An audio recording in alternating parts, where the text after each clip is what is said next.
మొదటి శతాబ్దంలో ఆదిమ సంఘములో ఆదిమ విశ్వాసులు, ఆదిమ సంఘములో ఉన్న ప్రజలు, ఆదిమ సంఘాలలో ప్రకటించిన బోధకులు, దేవునికి స్తోత్రం, ఎలాంటి ప్రార్థన చేశారు? ఆత్మవశులుగా మారిపోయేంతగా ప్రార్థన చేశారు. మనము కూడా పట్టుపట్టి దీక్ష పూని బలముగా ప్రార్థన చేస్తే, బలముగా ప్రార్థన చేస్తూ ఉంటే, ఆపక ప్రార్థన చేస్తూ ఉంటే, నిత్యము ప్రార్థన చేస్తూ ఉంటే, దీక్షతో ప్రార్థన చేస్తూ ఉంటే, పట్టుదలతో ప్రార్థన చేస్తూ ఉంటే, రోషము కలిగి ప్రార్థన చేస్తూ ఉంటే, ప్రార్థన చేసే కొలది, ప్రార్థన శక్తి అధికమయ్యే కొలది మనము కూడా ఆత్మవశులుగా మారే అవకాశం ఉంటుంది. అప్పుడు మన సంగతులను మనకు బయలుపరిచే అవకాశం ఉంటుంది, మన కుటుంబాల గురించి మనకు బయలుపరిచే అవకాశం ఉంటుంది, లేదా దేవుని సంగతులను మనకు బయలుపరిచే అవకాశం ఉంటుంది, లేదా భవిష్యత్తుల గురించి బయలుపరిచే అవకాశము మనకు ఉంటుంది. అంత ప్రార్థన చేయగలమా అంటే చేయాలి. మరి దేవునికి స్తోత్రం యోదా. హల్లెలూయా, హల్లెలూయా. కనుక వ్యర్థమైన ముచ్చట్లకి గంటల గంటల తగలబెట్టడం కంటే అదే సమయము బలముగా ప్రార్థన చేస్తే మనము కూడా ఆత్మవశులమై దేవుని సంగతులను తెలుసుకోగలిగే అంతగా ముందుకు సాగిపోతాం. దేవునికి స్తోత్రం యోదా. హల్లెలూయా. అలాంటి ప్రార్థన శక్తి మీ మీద కుమ్మరించబడును గాక. ఆత్మవశులుగా మారే అంతగా ఆ ప్రార్థన జీవితం దేవుడు మీకు ఇచ్చును గాక. హల్లెలూయా. ఇతను ప్రార్థన చేస్తున్నాడా? ప్రార్థన చేస్తున్నాడా? ప్రార్థన చేస్తున్నాడు. బలముగా ప్రార్థన చేస్తున్నాడు. ఇంకా రోషము కలిగి ప్రార్థన చేస్తున్నాడు. గురి పెట్టుకొని ప్రార్థన చేస్తున్నాడు. అలా ప్రార్థన చేస్తూ ఉండగా ఏమైపోయాడు? పరవశుడైపోయాడు. దేవునికి స్తోత్రం. ఆత్మవశుడైపోయాడు.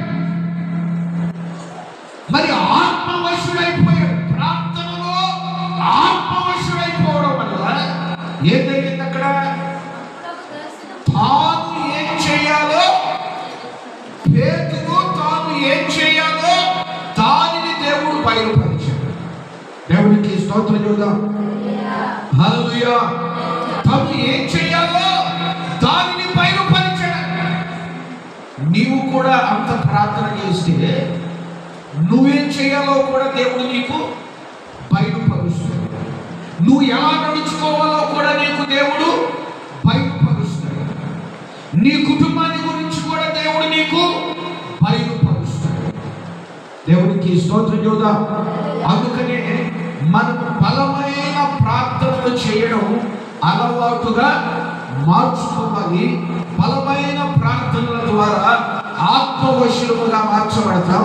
ఆత్మవశులుగా మార్చబడితే మన గురించైనా, మన బిడ్డల గురించైనా, మన కుటుంబం గురించైనా, గ్రామం గురించైనా, గ్రామ క్షేమం నిమిత్తమునైనా, భవిష్యత్తు గురించైనా ఏదో ఒక విషయాన్ని దేవుడు బయలుపరిచి మనకు తెలియపరిచే అవకాశము ఉంది.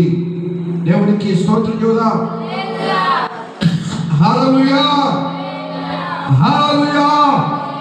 ఆత్మవశులుగా మారే అంత ప్రార్థనా శక్తి చేత దేవుడు మనల్ని అభిషేకించునుగాక.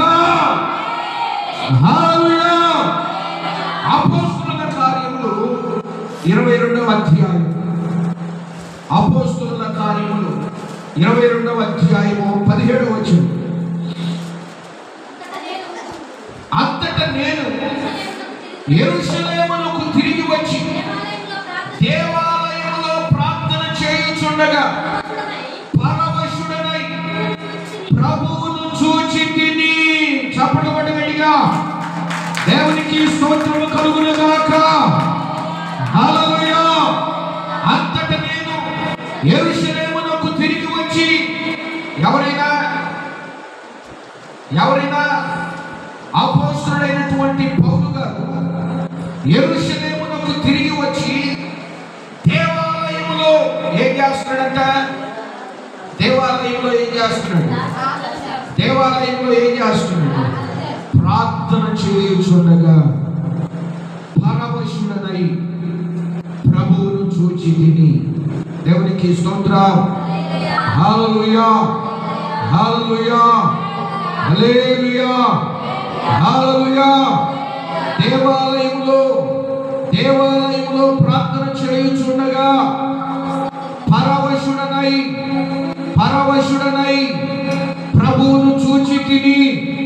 దేవునికి స్తోత్రం.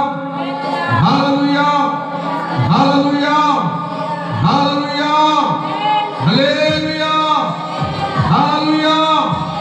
దేవునికి స్తోత్రం కలుగును గాక. హల్లెలూయా.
దేవునికి స్తోత్రం చెబుదాం.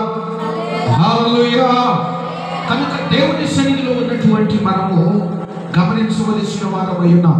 ఇక్కడ అపోస్తలుడైనటువంటి పౌలు కూడా చెబుతున్నటువంటి గొప్ప సంగతి.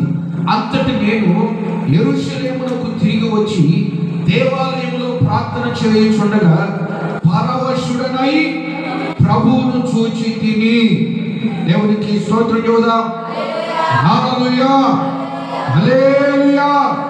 ఇక్కడ అపోస్తలుడైనటువంటి పౌలు గారు కూడా యెరూషలేమునకు వచ్చి యెరూషలేములో ఉన్న దేవాలయంలో ప్రార్థన చేస్తూ ఉండగా పరవశుడైపోయాడు.